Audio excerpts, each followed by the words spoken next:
this afternoon. So for those of you just joining us, welcome. If you have registered for the very first webinar series that we're offering this semester, our topic is job search strategies. So a couple of housekeeping items before I really start to dive in, and that is to make sure everyone knows that this session is being recorded.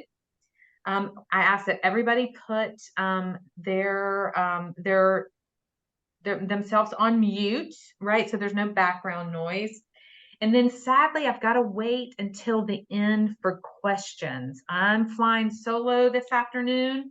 My colleagues are very busy out in the founder's living room with the Wake Forest Day of Giving. And so I might not catch any questions that are put into the chat feature.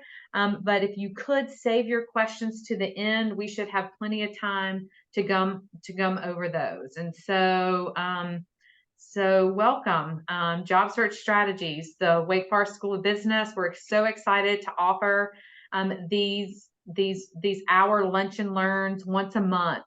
We're going to start with just an overall job search strategies. Next month, we're going to dive in more to resume design and refinement.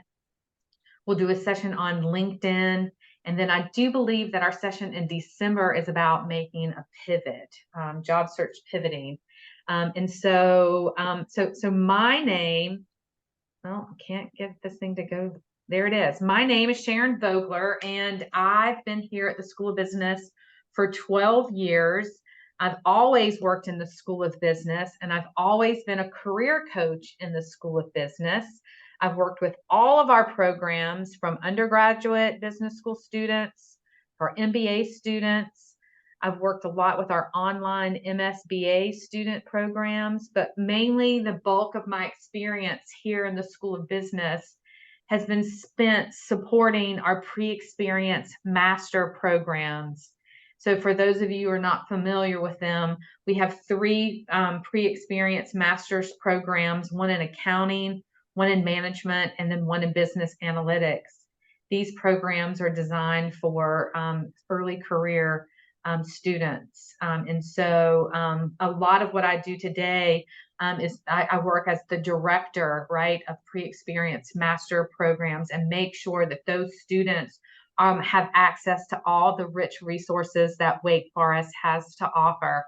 And so I'm super excited to spend this time today talking about some job search strategies. And I really hope that by the time we end our time together today, that you have some key takeaways on things that you can do to forward your own professional development, and specifically with your job search.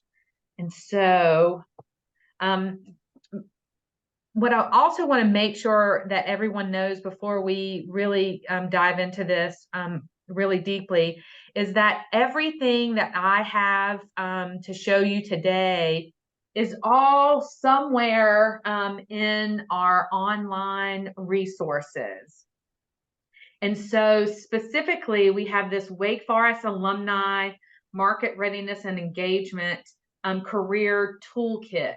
And so I've got it hyperlinked here, and we will make sure everyone who dials into this call today has access to the slide deck, and all of these resources are hyperlinked for you. But once you get connected here to our Alumni Career Toolkit, you can see it's full of all kinds of, it's really drinking from a water hose, all the resources we have, from resume tips, LinkedIn tips, interviewing tips, and then just the job search resource. All the job search resources are all sitting there for you. You can get there from our School of Business website.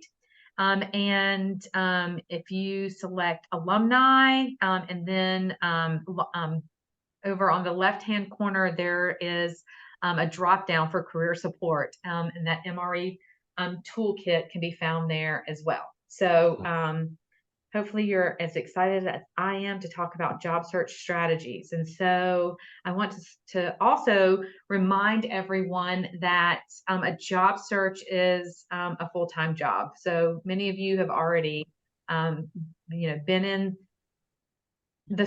in search mode in the past. I know I see Sophia there. She just graduated from Wake Forest, and I'm sure she'll agree that when she was in job search mode, she had to really work hard to find the time to do all the things that she needed to do in order to get an offer. And it really does resonate throughout many different aspects and milestones in your career. It's a full-time job, and you have to find ways to embed it into all the different priorities that you have.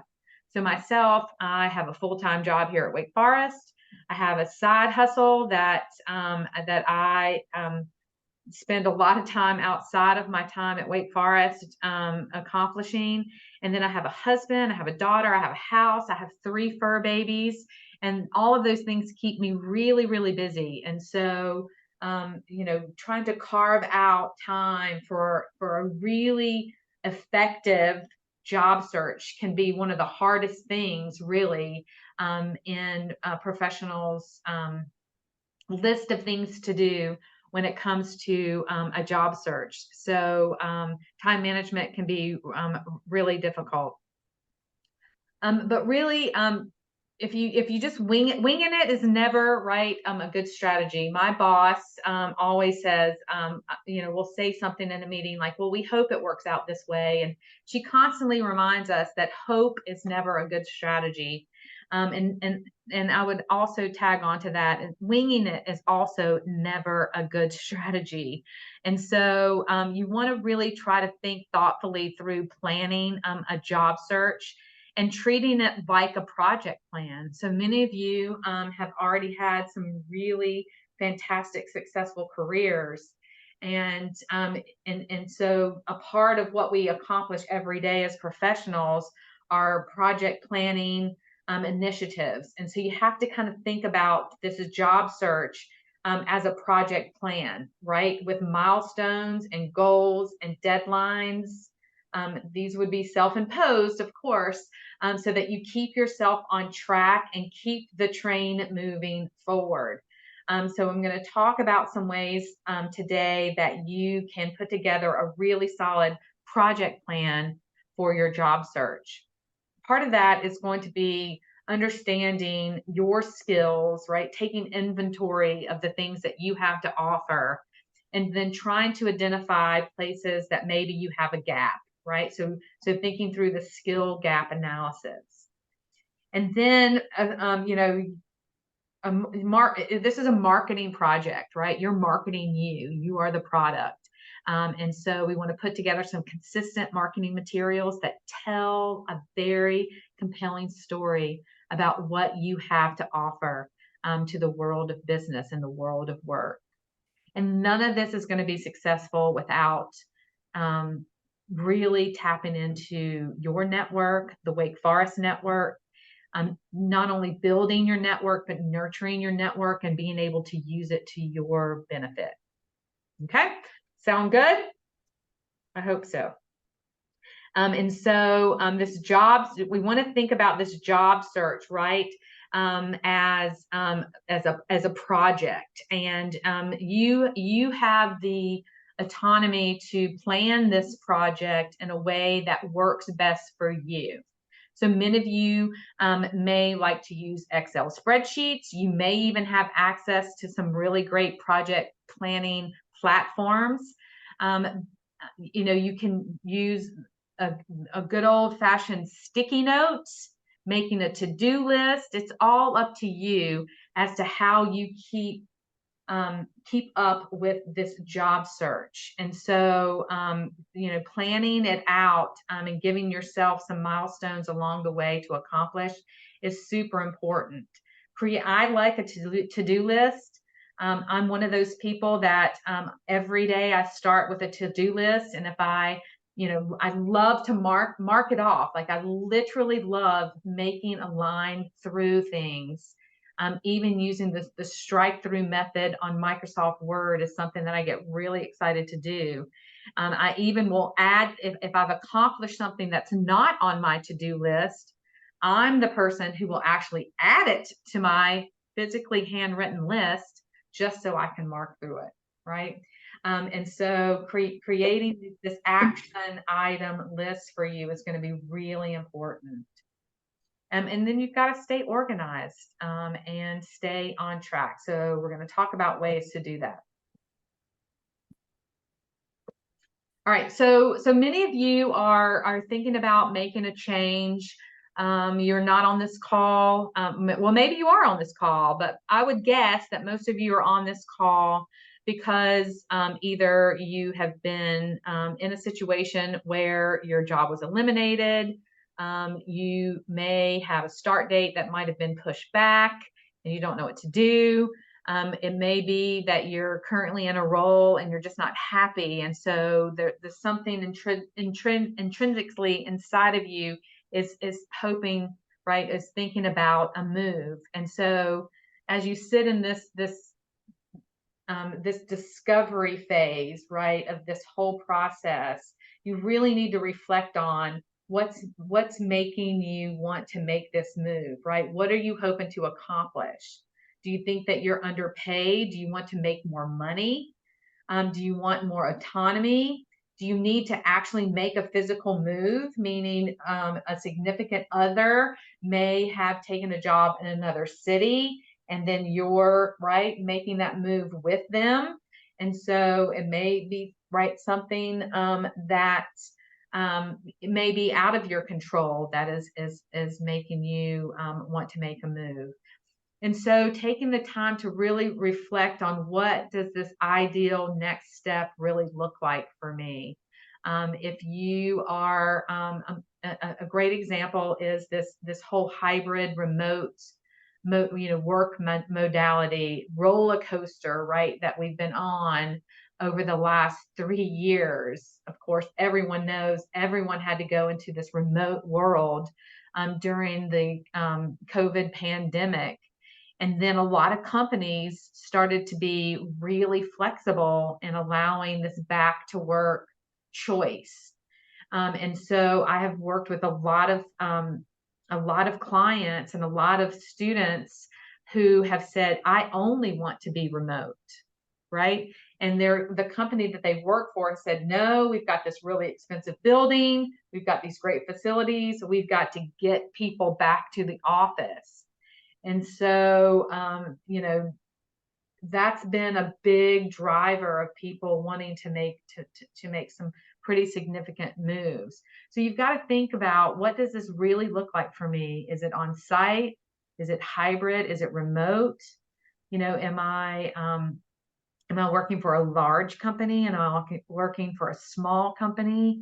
Am I really tired of being an accountant and I can't think of another coming into this office another day to look at balance sheets? That's just not something that gets me really excited, to get up out of bed every day. So this reflection is really important. And then you've really got to think about what you're good at. What am I really good at? And taking this inventory of not just hard skills, but soft skills. And then where does this fit into the market? Who needs this value? Who needs these skills? Where can I input myself into an organization so that I can add value? And so so doing a lot of research, right? Researching the market, who's currently hiring, who what kind of I always call it follow the money, right?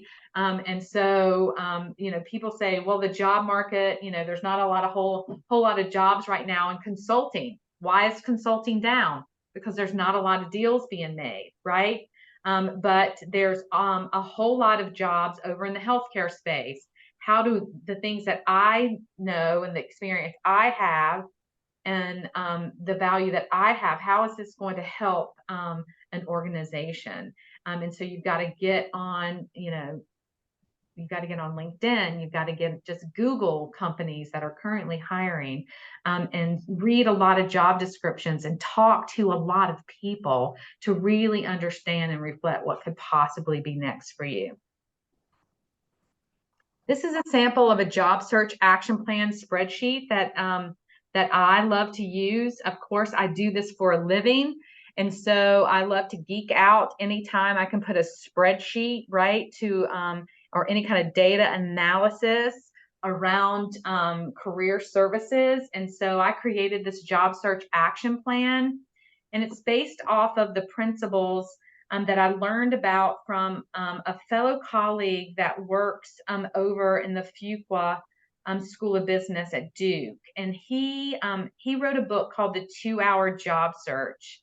And it's a fantastic book. I'll make sure that everybody has a link to this book. It's very inexpensive and very quick, easy read. But he has this idea of using data to, if you spend 2 hours, right? If you spend 120 minutes putting together a really thorough list, right, of companies and job titles that you're interested in, and if you use, right, your network and you use the information that you research, you know, this, you may start with a list of about 20 or 25 firms. And then using data, it allows you to focus really on the top 5. And so I took this idea of this 2-hour job search, and I created this job search action plan. And it's pretty thorough. And for those of you who don't love Excel, it can be a little daunting, but super helpful, right? And it's just keeping up with your activity.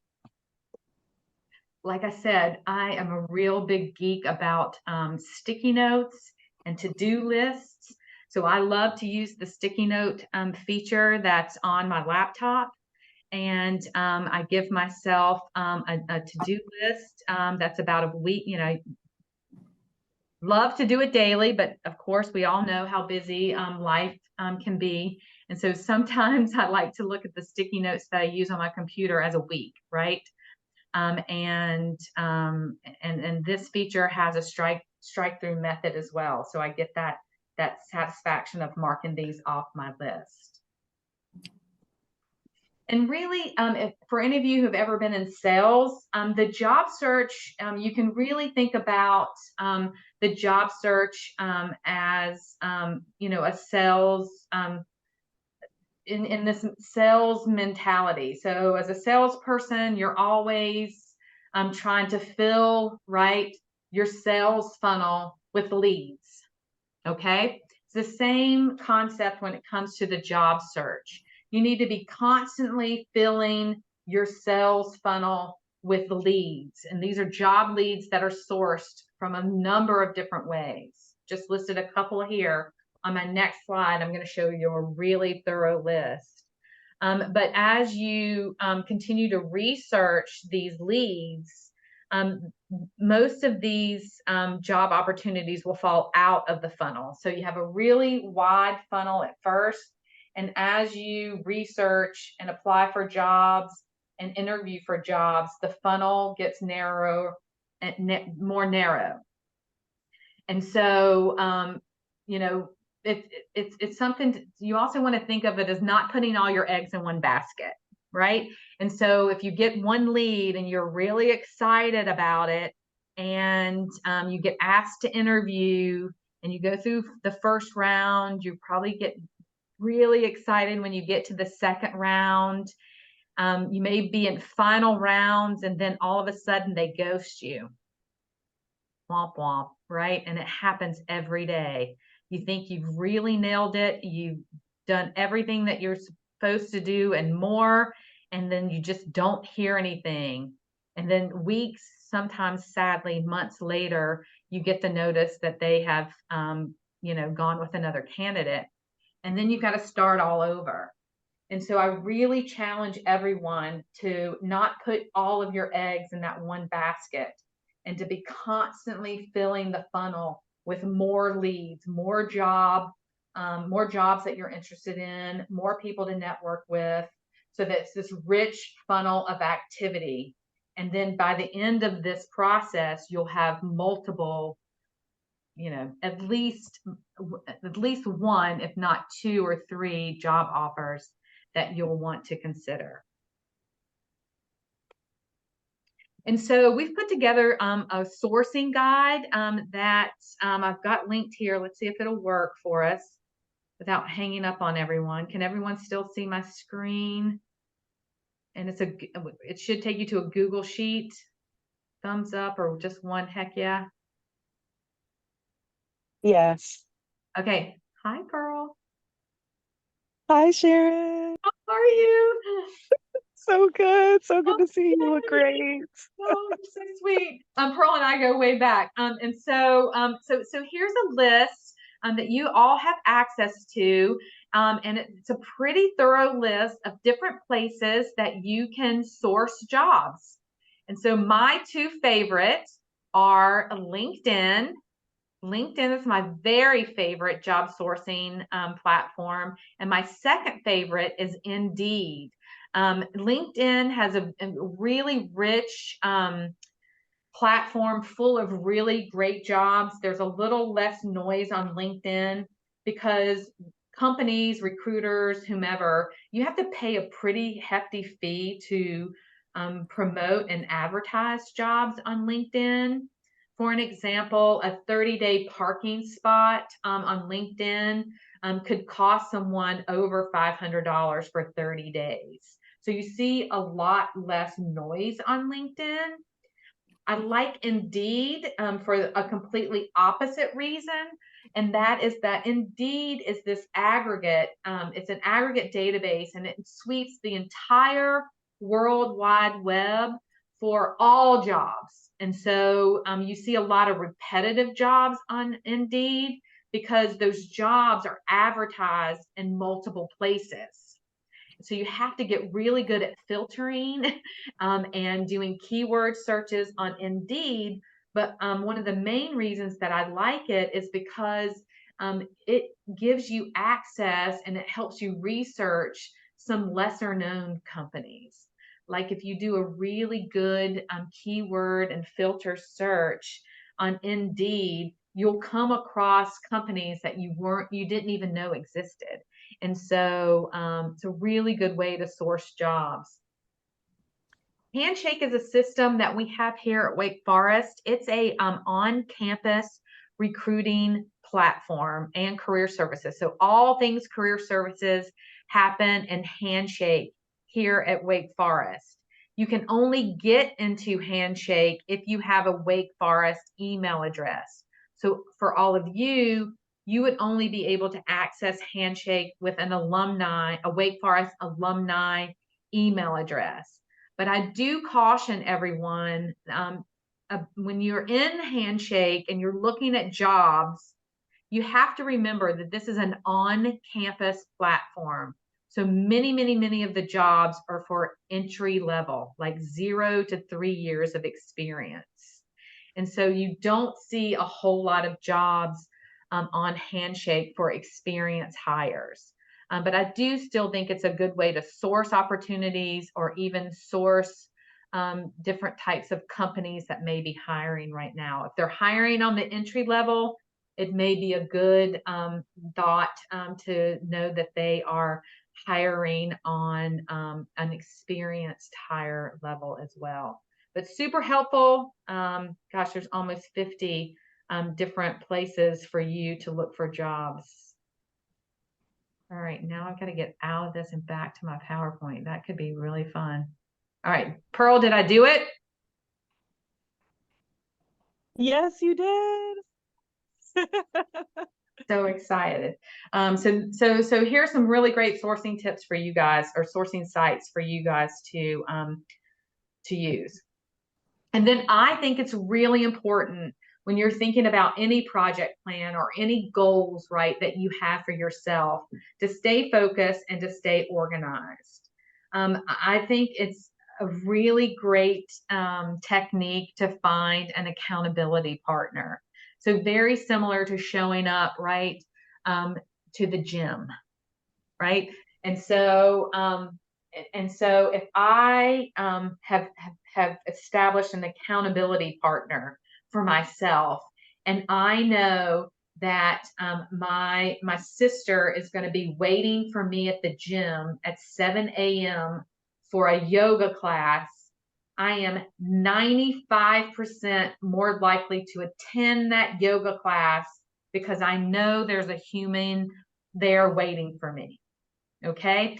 And so just like the job search, if you can find a mentor, a significant other, a teammate at work, if you can find a friend, someone who you trust that you know will keep you accountable, you're more likely to progress yourself and to do the things that you need to do in order to stay focused on these goals. And I really cannot stress enough this idea of celebrating small wins, because the big win, of course, is a job offer, a really lucrative, really great job offer, right? That's the end goal. And of course, there's all kinds of reasons to celebrate that end goal, but you will stay in a more positive mind frame.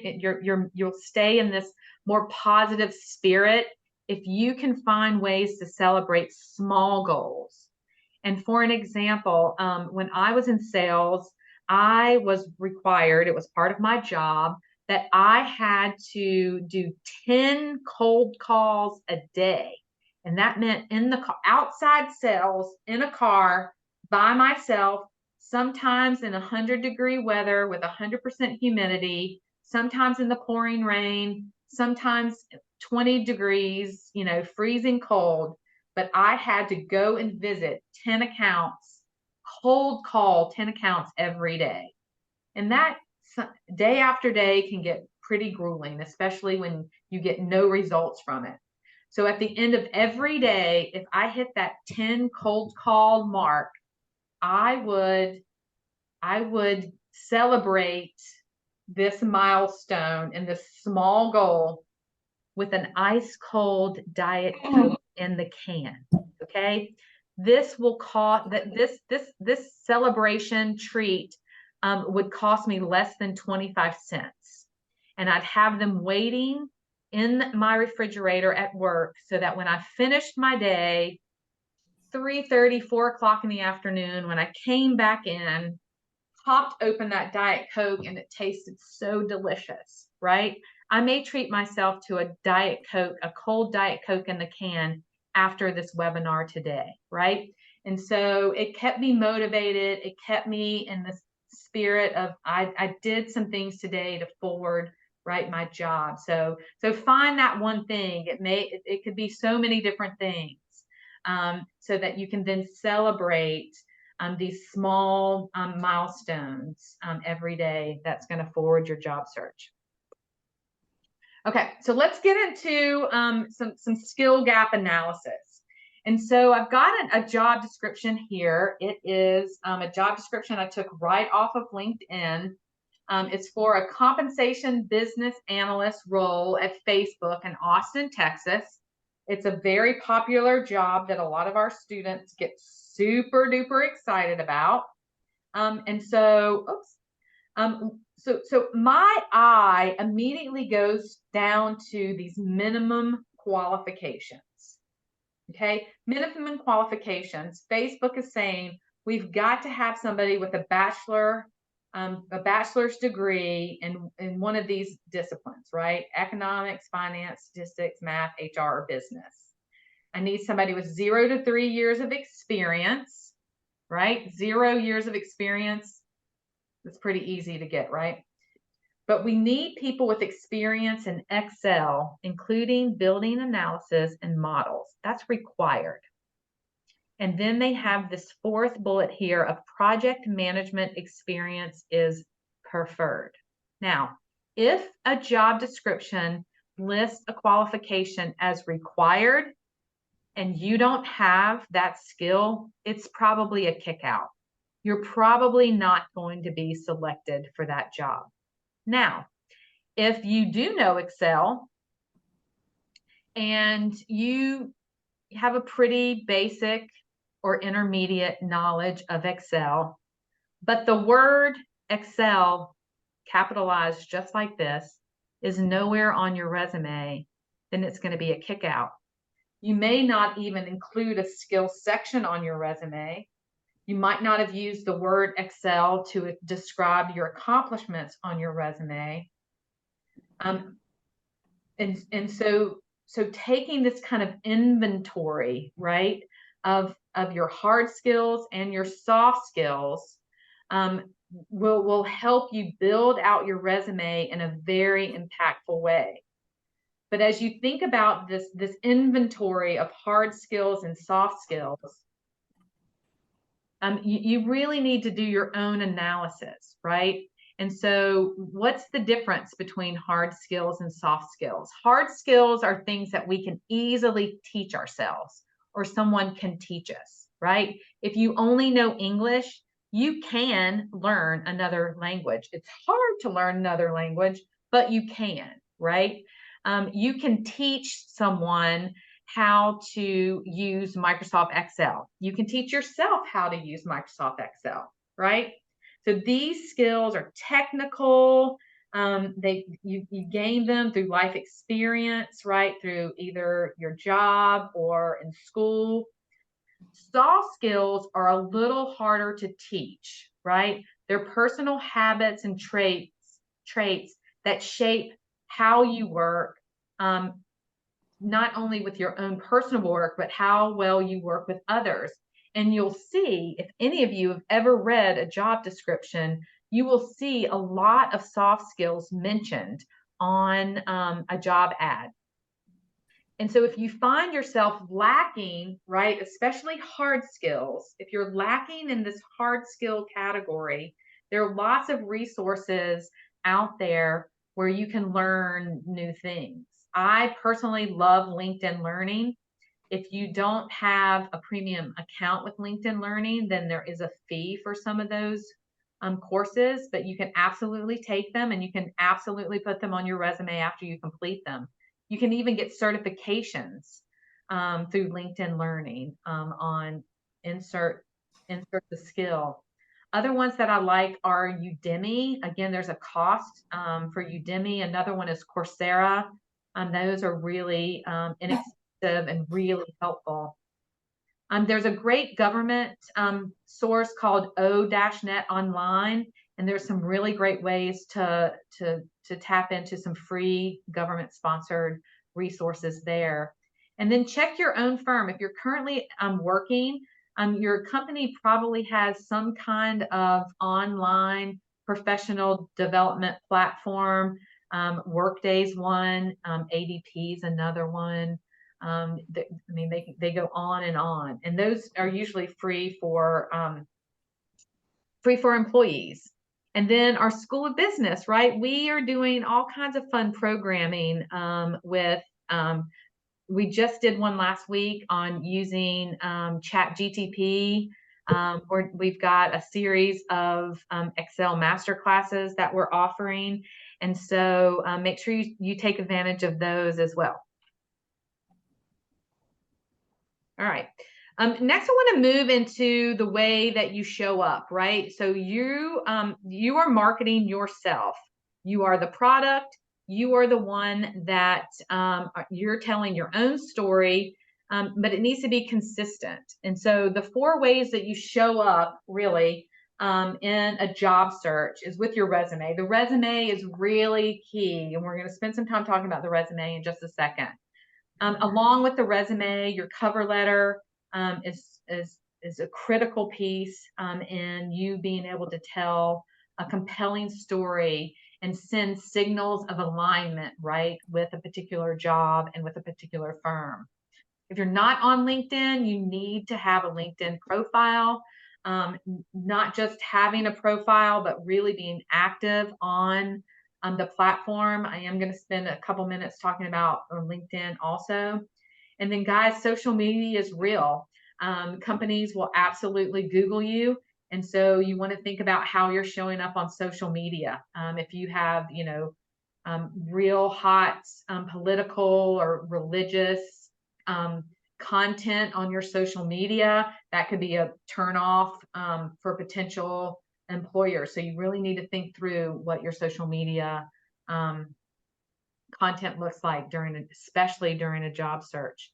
So if you don't have these profiles and these channels on private, now's a really good time to make sure they're on private.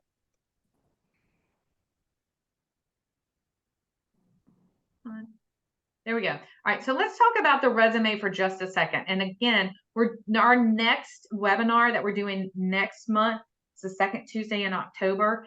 We're going to spend a lot more time on resumes, but this is just my 5-minute resume tutorial for you guys who are trying to think through a job search, because the resume is your ticket in the door, right? If you don't take anything else away from our time together this afternoon, I cannot stress to you enough this idea of customizing your resume for every job that you apply to. So if you spend a lot of time on your resume and you feel like it's really good, it's formatted well, it tells a really great story of who you are and the value that you bring to an organization, and you use that same resume to apply for job after job after job. We call it drop-in resumes, one after the other. You're just applying. You will get nowhere very quickly if you're using the exact same resume every time you apply for a job. Surprise, surprise, almost every company out there is using an applicant tracking system. So you've probably been applying for jobs, and you have to create an account on Workday, and you have to apply for jobs right through this platform. This allows companies to keep up with their applicants. It allows them to report to the EEOC what kind of applicants they're attracting. Someone's not on mute, so make sure everybody's on mute. What kind of candidates they're attracting, and then all the way through to the end, what kind of candidates are they hiring? So this is really important for companies to keep up with this. So they use these applicant tracking systems, these platforms, and every recruiter is going to use these platforms a little differently. So depending on the job, they're going to go in and they're going to rank the skills and qualifications that are the most important for that particular job.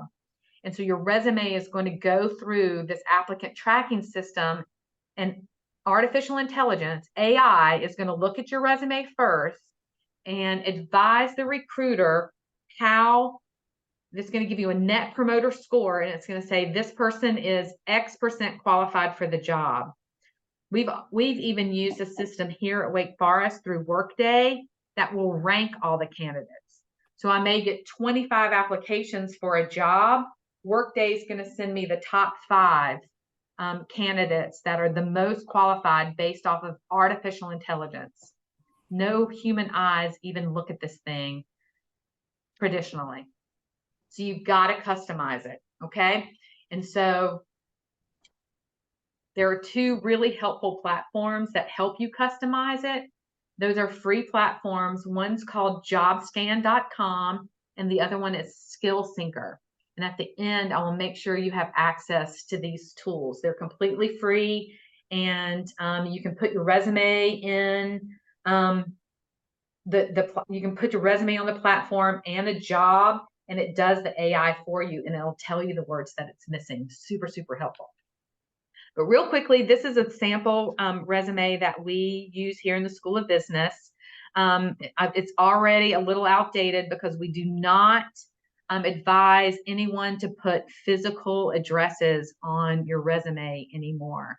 If you're applying for jobs in a particular city, then it's okay to put the city and state, but really no one's mailing you anything to your home anymore, and it's kind of creepy to give people your physical address. So we advise you to leave it off. We also want you to use LinkedIn a lot, and we want this resume to send viewers to your LinkedIn profile, only if it's built out and really good. And so you want to use a personalized LinkedIn URL that you can pull right off of LinkedIn. And then you can see here at the very beginning, I've already told my audience exactly what I want them to know about me. I'm an account manager. I have digital marketing experience. I'm going to use this resume, right, for an account manager title. The title that I'm going to be applying to is right here from the very beginning. And I'm telling the viewer and telling the bot, the robot, that I have digital marketing expertise. And then these 5, or I think there's 4 here. These 4 soft skills are words that I pulled right off of a job description. There's a lot of opinions about resumes out there. Skills, I think, are really important these days, but it's okay to move skills towards the bottom of your resume.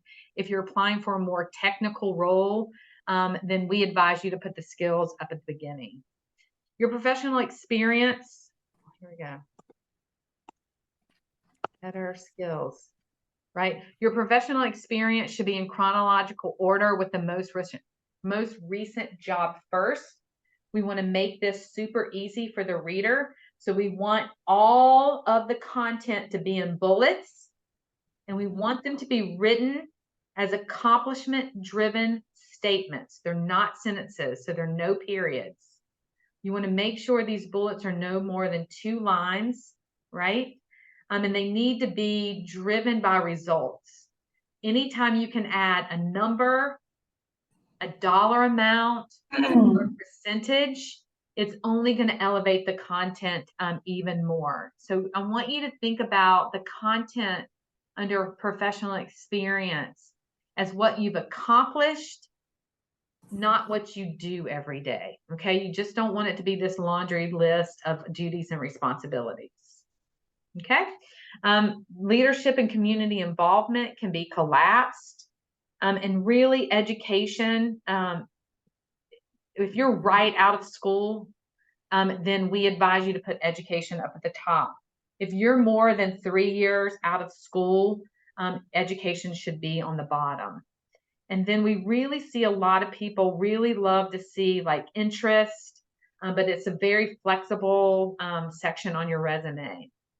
Now, these documents should really only be 1 page. If you have more than 10 years of work experience, then you get another page. But really in the world of business, 2 pages is even a lot. And I would challenge you to get everything on 1 page, even if you have 25 years of experience. Because really, the master classes that we've attended and the research that we constantly are doing here at Wake Forest say that recruiters, hiring managers, et cetera, only really care about the last 10 years. So gone are the days where we have to account for every single month and year that we've ever been available for work.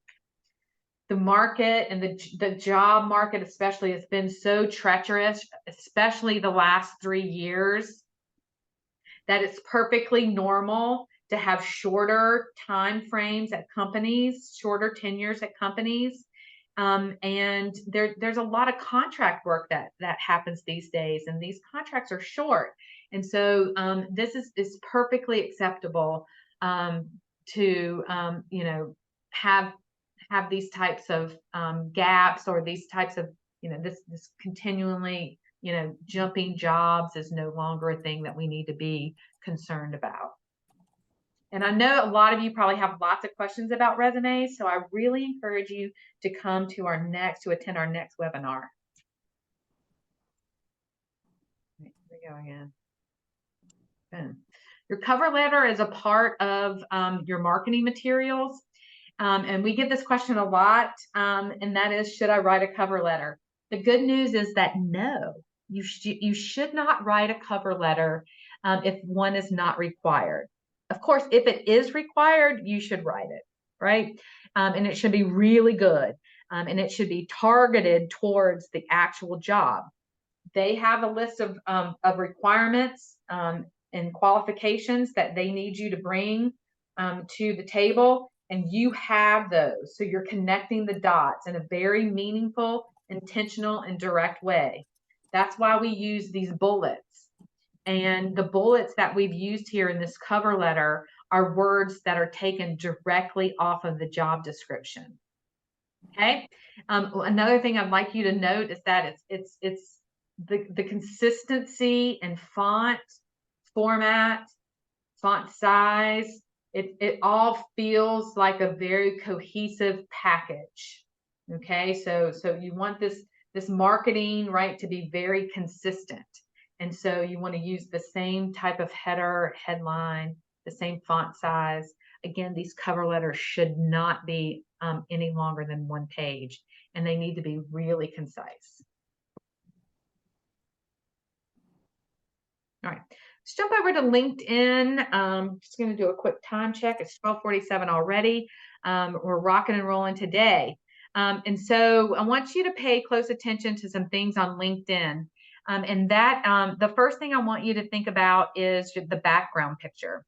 So anytime you are searching LinkedIn and you're coming across someone's profile, this is the landing page. Okay, and that background picture is taking about, I would say, close to 1/3 of the landing page. So you want this background picture to really be the best representation of your professional personal brand. So this one is a shot of Farrell Hall. Hopefully you see this photograph and you can associate me with Wake Forest. My profile picture is one that is well lit. You want it to be a headshot, meaning you want the photograph to be shoulders up, and you want the lighting to be really good, and you want to be smiling. You want this photograph to be a photograph that people look at and decide that they really want to work with you. This headline right underneath my name, or the header, the default that LinkedIn is going to use is your the most current job that you have listed under experience. And I think that's a wasted opportunity to really communicate exactly who you are and some of the qualifications that you bring to the world of work. And so hopefully when you read my header, you can see that you can see exactly what I do, and you would want to learn more about the things that I do for career service in the career services world. Make sure that you're always connecting with people and that your contact information is up to date. I also wanted to take this opportunity before I get into the About Me summary section is to make sure everyone knows, yeah, the custom URL is found up here. So I want to talk about this open to work banner. And if you are seeking full-time opportunities, you need to make sure that the open to work banner is displayed on your main profile. Recruiters have an extra that recruiters can buy a recruiter version of LinkedIn, and it allows them to do specialized filters and keyword searches. And one of the things that they can search on is this open to work banner. So I'm going to jump over to LinkedIn real quick and show everyone how to do it. You can tell I've already changed some of the things on my profile. But right underneath your picture, come on now, it says I am, and you want to select looking for a job. You need to tell LinkedIn some specific things that you're looking for, and then you can decide whether you only want recruiters to see it or you want all LinkedIn members to see it. Once you select that, it's going to this magic, the world of magic. It's going to happen. Right, Michael? This happened before. There it is. Now my open to work banner is on. If I were to select that recruiter only feature, the general public would not be able to see that. And only recruiters can see it. And so it's super important that you use that open to work banner. Here we go. Here we go. Back here. We're going back down here. Navigating LinkedIn is, I didn't finish up here. And so the about or summary section needs to be completed, but you don't really need to, I guess, spend a whole lot of time, because a lot of people don't read the about section, but it's a great opportunity to plug in some really good keywords. So at the end, I'm going to invite you all to connect with me on LinkedIn. And you can take a look at the way I've got my about me section populated and use that as an example. Boom, boom, boom, boom, boom, boom, boom. All right, navigating LinkedIn is a super important aspect. And so we want everyone to be using LinkedIn to connect and learn from our alumni. And so you want to go up to the search bar up here in LinkedIn, and you want to type in Wake Forest University, and so many different options are going to come up. The Wake Forest School of Business, School of Medicine, School of Law, sustainability. Like, there's so many different choices, even when you just type in Wake Forest University. But this is the one that we've pointed everyone to use as their education. So when you select Wake Forest University and alumni, you can see all 52,590 alums. And then you can source and filter off of where they work, where they live. You can do keyword searches like brand manager that I've got here. And we found 15 brand managers at Pepsi, 8 at Amazon, et cetera, et cetera. So it's a really helpful tool to connect with our alumni. Whenever you when you invite people to connect with you, you want to always be sure to be in the habit of adding a note. I've got a sample here of what a note could look like. You want to be very direct, and you want to tell them exactly what you're looking for. But your connection request is 75% more likely to be accepted if you add a personal note. All right, like I said before, right? The way you tell this story and the way you show up is very similar to a marketing campaign, right? And so I'm going to challenge everybody to put on their business school hat and remember the 4 P's of marketing. And that's product, price, promotion, and place. You have to think of yourself as the product. You are the product. Your skills and your value, right, are what you're selling. Your price can be salary expectations, but not just salary. Total compensation is really important, especially the higher you get into your career. And then every minute that you spend on this job search is money. Time is money. And so you really have to think about what the cost is, right, to you yourself when you spend your time on this job search. How you promote yourself is super, super important. You've got to tell your story in a very consistent, meaningful, and intentional way. You need to build your team of people who can help you. And I'm going to get back to that in just a second. And you've got to be consistent. You've got to be active. And so you want to build this team. And I just recently read an article from a colleague that said that the 3 most important people you can have on your team is a mentor, like someone you really trust, to help you identify some of the gaps that you may not see, some of the blind spots that you might not be anticipating. You need to have an advocate, someone who can promote you, who knows you really well, especially if you're hoping to make moves within an organization. An advocate can, especially if it's higher up in the organization, can really help open doors for you. And then the place, right, is where are you showing up? Definitely being active on LinkedIn, and networking is so very, very vital.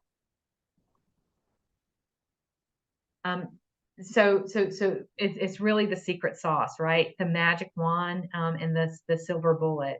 And you want to network in a very meaningful way, with Wake Forest alums, with people that you know in any and every aspect of your life. You want to do informational interviews. You want to try and get 15 minutes of their time to learn from them. That's all you're trying to do, is get information. Ultimately, what you really hope is that they will start to act as advocates for you, in helping you tell this story. And you need to create and nurture these relationships every step of the way. You've really got to think that that networking is not a transaction, right? It's a lifelong commitment to other people to continuously give back and forth of information and opportunities, within your whole business career. And so we want you to stay as connected as humanly possible to the Wake Forest Network. So we have 2 groups set up on LinkedIn. One is the Wake Forest School of Business closed group. So again, once you get this deck, you'll have access to this group and you'll want to join it. And you want to stay active on it, not just reading, but be a contributor. And then the Wake Forest alumni page as well. There are constant jobs, events, watch parties, all kinds of great information is happening on LinkedIn. And these are 2 specific closed groups that you should be watching.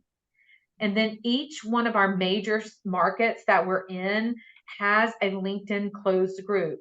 So if you go into the search bar on LinkedIn and do a find on Wake Forest alumni and then your city, you'll see a closed group that you can ask to be a part of. And so again, join those groups, but joining them is only just a little piece of the puzzle. You've got to be active. We want activity in these groups. And then the Wake Network. Any and everything that we do at Wake Forest happens out of the Wake Network. So if your profile isn't up to date, you may not get invited to events in your area. If your email address isn't up to date, you may not be getting newsletters and different initiatives and programming that the university and the school are providing. So make sure that you you've updated your profile in the Wake Network, but it's also a really great way to find alums. You can search on programs, years, locations, and if the alum has made sure that that's updated, you can get their email address as well out of the Wake Network. Promise we're almost done, right? You got to do it. You got to network. So to recap, we want to create a plan. We want to stay organized. We want to find an accountability partner, and keep this train moving any way that you find yourself to be motivated. You want to identify skill gaps, right? Take an inventory of all of the things, both hard skills and soft skills, that you're really good at. And then take this opportunity, especially if you're not working, to learn a new skill or improve and elevate some of these skills that you may have. And then you want to market yourself, right? This is a marketing campaign and you are the product. You want to be consistent, and you really want to sell yourself and tell your story. And then finally, we want to network. You can't do too much of this. You want to be direct and know that this is where all the magic happens. Right? Finally, I'll leave you with how do I find more great programming just like this? And that's make sure that you are paying attention to the Monday emails that come from our alumni engagement team. It's currently a team of 2 very mighty, very cool Wake Foresters, Stacy Owen and Carrie Ross. So you want to make sure you find both of them on LinkedIn, connect with them, and pay attention to these emails that are coming every Monday. And so that's all I have for you today. This is QR code is a way that you can find me on LinkedIn. I encourage you to send a note when you request for us to be connected, so you get into that habit, and tell me the favorite thing or the one thing that you learned today that was super helpful.